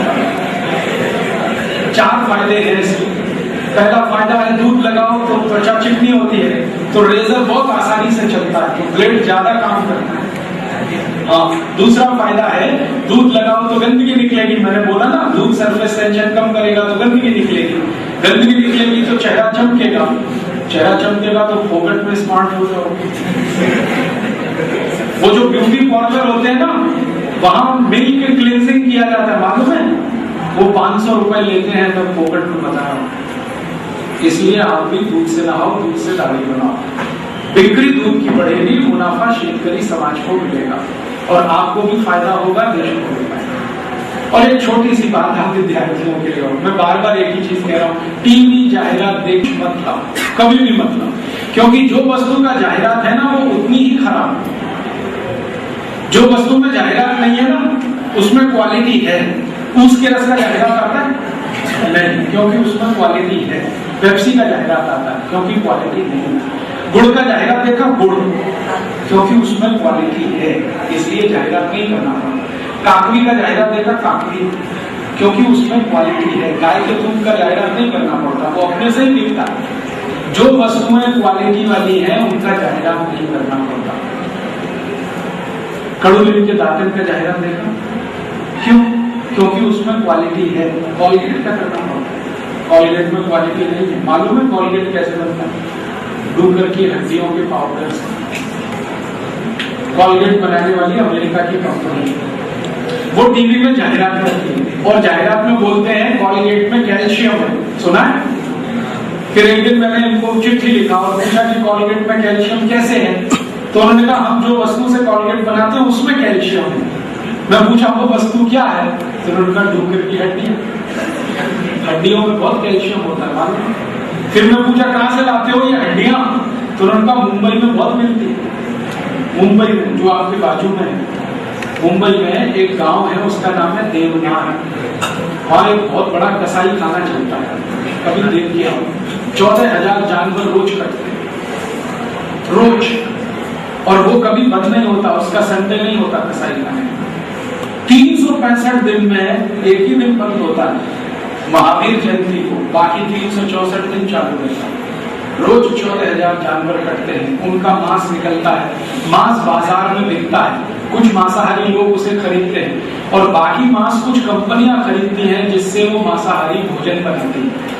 आपने टीवी में जाहिरात देखा, मैगी, ये मांस के तत्व से बनने वाला भोज्य पदार्थ है मैगी। ये जो डुक्कर का मांस है ना, इसमें से तेल निकल गया, उससे बनती है फेयर एंड लवली। जो मांस है उससे बनती है मैगी। और एक चीज बनती है pizza, burger, hot dog, cold dog, chowmein, ये सब मांस है। और लोग लाइन लगा के पिज्जा खाते हैं। मुंबई में और पुणे में जंगली महाराज रोड, वहां पे पागलों के पागल इकट्ठे होते हैं, इंजीनियर, डॉक्टर, और आजकल वो सॉफ्टवेयर इंजीनियर तो बहुत है पुणे में इकट्ठे, वो लाइन में लग जाते हैं। 60-60, 70-70 रुपए का वो पिज्जा देता है। 5 रुपए की चीज है, पाव होता है ना, बड़ा पाव 5 ही रुपए का है, वो उसको 70 रुपए का देता है और खाते हैं। और ये सब मांस से बनता है। तो आप ये सब मत खाना, पिज्जा, बर्गर, हॉट डॉग। मेरा एक ही बात याद रखना, टीवी जाहिरात देख के कुछ लेना नहीं जिंदगी में, क्योंकि ये टीवी इडियट है और जाहिरात सुपर इडियट। कभी तो आप बोलेंगे फिर क्या वस्तु लेना है? अपनी जिंदगी में ये देखो कि कौन सी ऐसी वस्तुएं हैं जो प्रकृति से मिलती है, नेचर से मिलती है, वो सबसे अच्छी, क्योंकि वो भगवान की बनाई हुई है। आदमी की बनाई गई वस्तुओं में हमेशा खोट रहेगा, भगवान की बनाई गई वस्तु में खोट नहीं। तो नारियल पानी पियो, वो भगवान का बनाया, ऊस का रस पियो, भगवान का बनाया हुआ, लिमड़ा का दातन करो, नीम का दातुन करो, भगवान का बनाया हुआ, बबूल का दातुन करो, भगवान का बनाया हुआ। ये कॉलगेट, क्लोजअप वगैरह बंद करो। तो 2 फायदे होंगे। पहला तो फायदा मैंने थोड़ी देर पहले बताया, 2 लाख कोटि रुपए देश का बचेगा दर वर्ष, 2 लाख कोटि। और इतना बचेगा तो कर्ज नहीं लेना पड़ेगा, कर्ज नहीं लेना पड़ेगा तो ब्याज नहीं देना पड़ेगा, तो रुपए की कीमत बढ़ेगी, डॉलर की कीमत गिरेगी। और जो रुपए की कीमत बढ़े, तो मैंने बोला पेट्रोल 1.25 रुपए लीटर, डीजल 70 पैसे लीटर, सब कीमतें सस्ती हो जाएंगी। तो स्वर्ग इसी देश में आ जाएगा। समझ में आई बात? बस यही मुझे आपसे कहना है।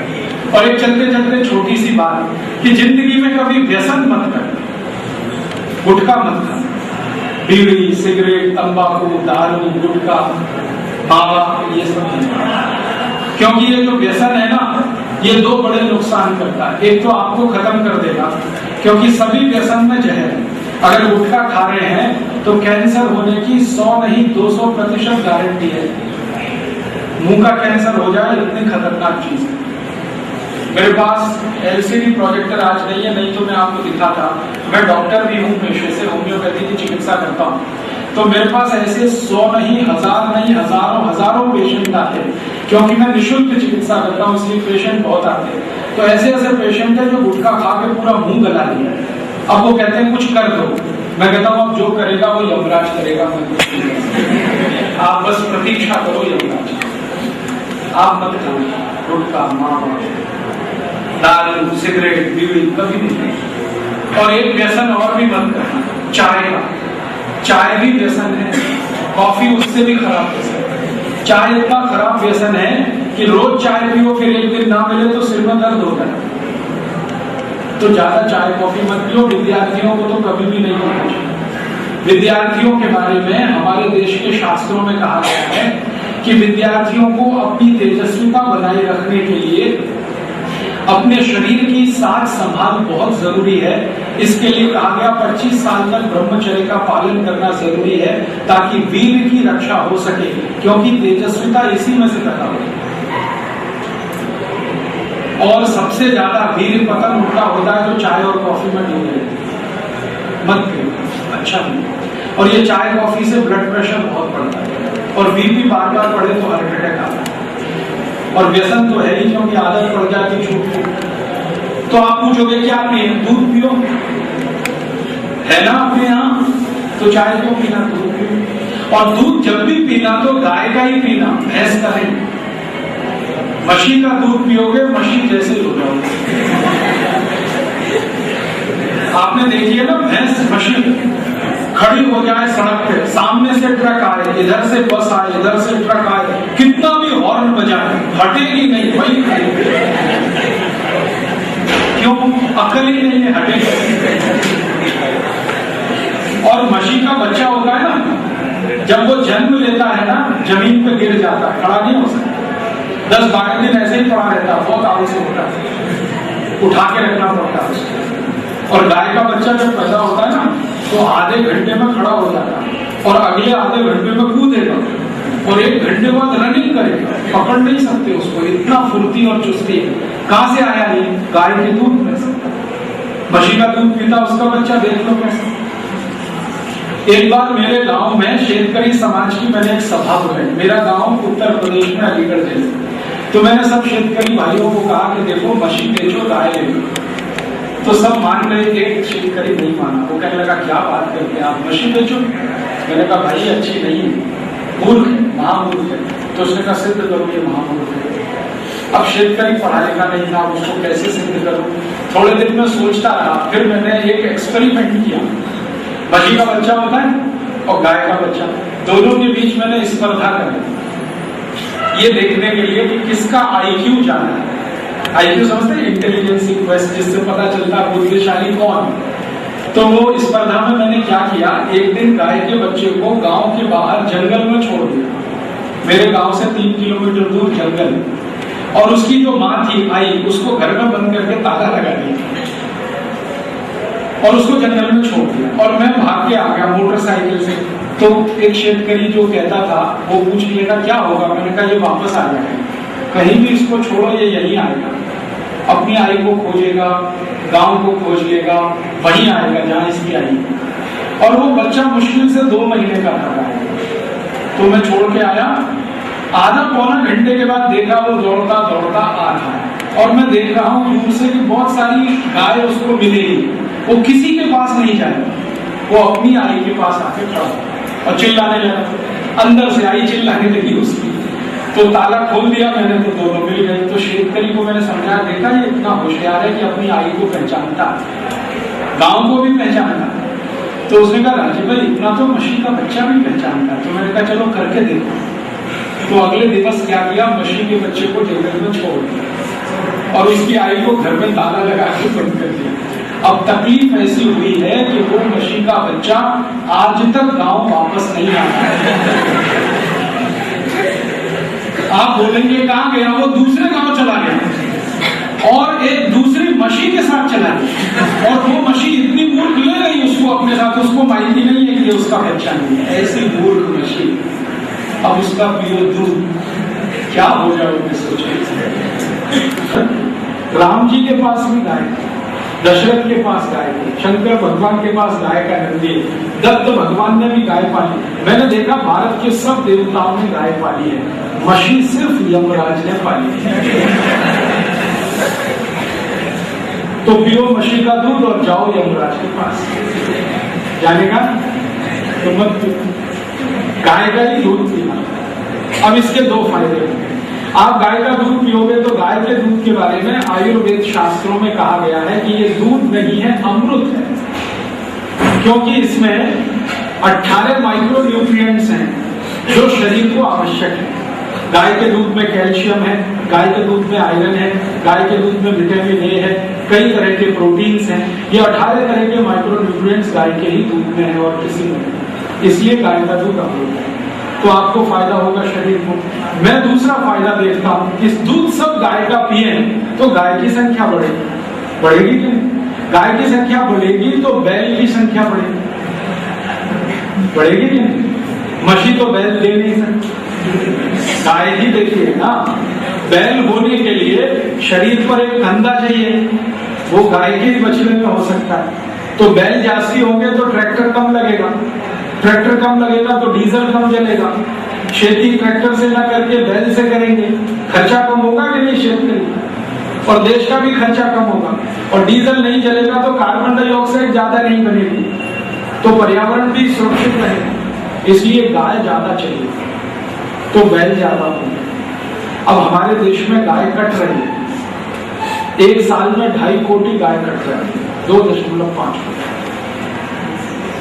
तो ये कटना बंद होना चाहिए। ये तभी बंद होगा जब आप दूध गाय का पियो। आप गाय को आई कहते हो कि गाय माता है, और दूध मशी का पीते हो। दूध तो आई का ही पिया जाता है ना, तो मशी तो आई है। सुना कभी भैंस हमारी माता है? सुना है कभी भैंस माता है? आई तो गाय है, तो दूध भी उसी का पियो। आप दूध पियोगे तो एक फायदा तो होगा, बछड़े ज्यादा होंगे तो बैल बनेंगे।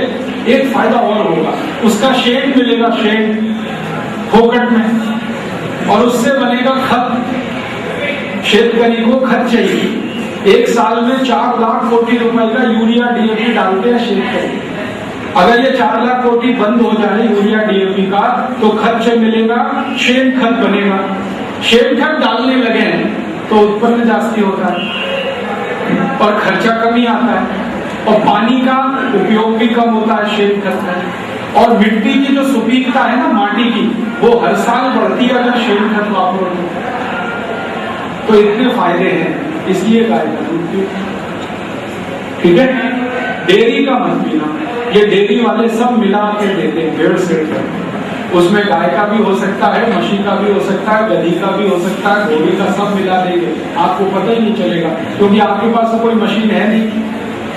तो ऐसे लोगों से दूध खरीदो जो गाय पालते हैं, उनकी संख्या है तो गोपालक जास्ती होंगे, और भगवान कृष्ण खुद गोपालक थे, तो हमको गोपालक में कोई शर्म नहीं होगी। समझ में आ रहा है? अब एक आखिरी बात और कह दूं या बंद? बस और कहूं? एक आखिरी बात जो मुझे आपसे कहनी है वो ये, टीवी जाहिरात देखकर दवा मत खरीदना, औषध। जैसे टीवी में औषध का जाहिरात आता है ना, विक्स का जाहिरात देखा, Benadryl, Coldarin, streptomycin, paracetamol, aspirin, Disprin, Novalgin, ये कभी मत, क्योंकि ये जो औषध का जाहिरात टीवी करता है, मैंने बताया टीवी जाहिरात उसी चीज का करेगा जो बहुत खराब है। ये सब औषध खराब है। दुनिया की एक संस्था है, जागतिक स्तर की संस्था, उसका नाम है वर्ल्ड हेल्थ ऑर्गेनाइजेशन। इस संस्था ने 5400 औषध को बैन कर दिया है। निषेध कर दिया कि ये औषध बिकनी ही नहीं चाहिए, लेकिन भारत में वो सब बिक रहे हैं, क्योंकि यहाँ इतनी चोरी होती है, रिश्वतखोरी होती है कि जो औषध अमेरिका में नहीं बिकती वो भारत में लाके बेचते हैं और जाहिरात करके बेचते हैं।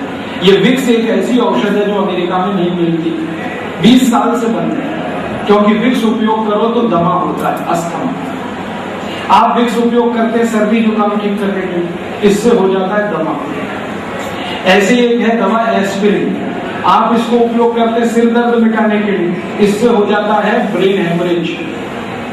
एक दवा आप इस्तेमाल करते हैं पैरासीटामोल, बुखार के लिए, ताप के लिए, इससे किडनी खराब हो जाएगी, लीवर डैमेज हो जाएगा। तो ये औषध मत खाना। फिर आप बोलोगे कौन सी औषध खाना? अपने स्वयं पाक घर में बहुत सारी औषध रखी हुई है, आयुर्वेदिक है, टैक्स फ्री है, कॉस्ट फ्री है, साइड इफेक्ट नहीं है, एक्सपायरी डेट कुछ भी नहीं है उसकी, वो औषध खाना। आप बोलेंगे क्या औषध है? मैं आपको बताता हूँ। सर्दी जुकाम है ना, उसकी सबसे अच्छी औषध अपने स्वयं पाक घर में है आल, अदरक, जिंजर। क्या करना?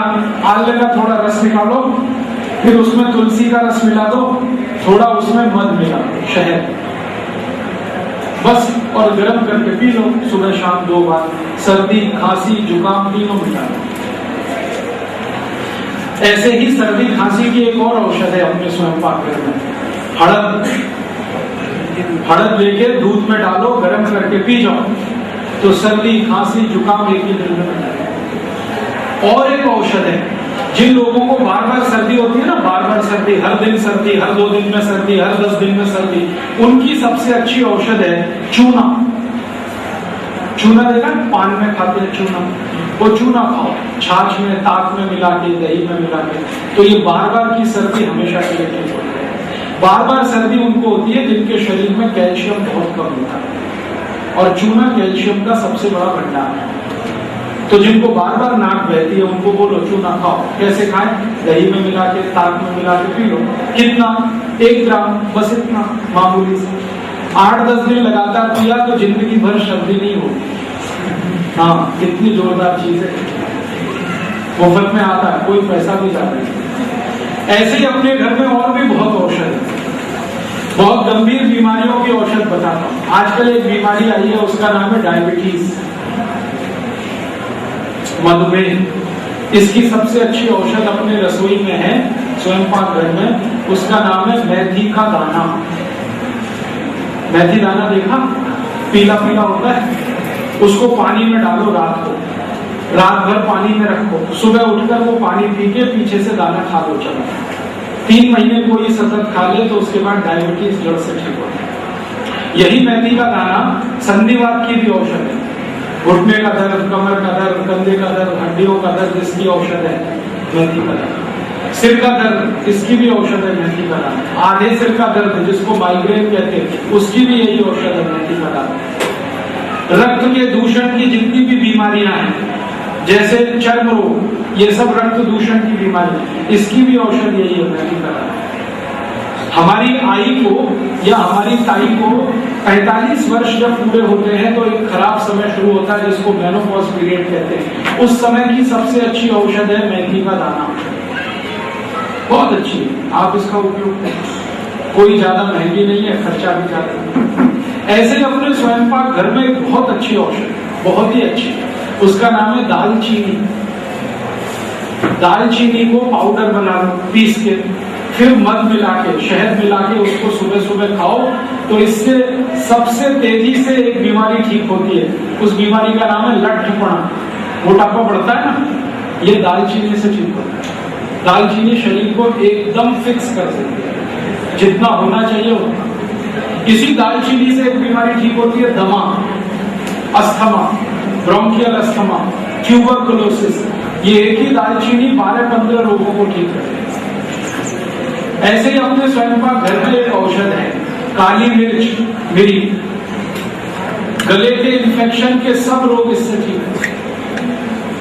अपने स्वयं पाक घर में एक बहुत अच्छी औषध है अजवाइन। क्या कहते हैं मराठी में अजवाइन? अजवाइन, यस, अजवाइन समझते हैं? छोटा छोटा गोल गोल दाना, आवा कहते हैं, ओवा।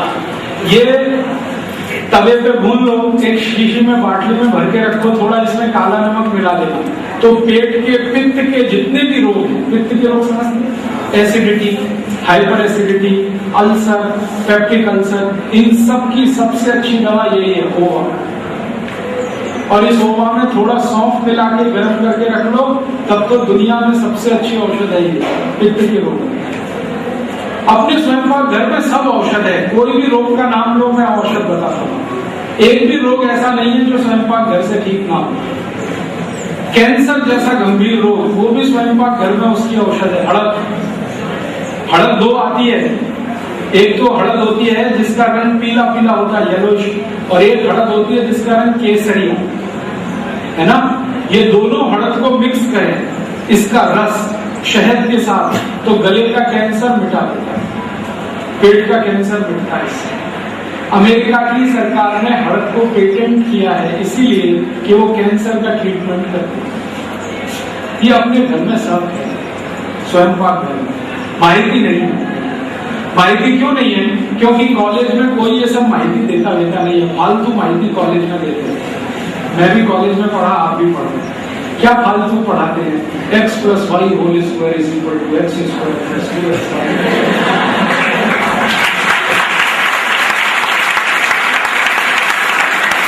मैंने बहुत पढ़ाई, खूब पढ़ा, पता नहीं घंटों घंटों पढ़ा, काम ही नहीं आया मेरे तो। अब मेरे गणित के प्रोफेसर को कहता हूँ आपने क्यों पढ़ाया, मेरे तो काम नहीं आया। वो कहते यार मुझको किसी ने पढ़ाया, मैंने तुमको पढ़ाया।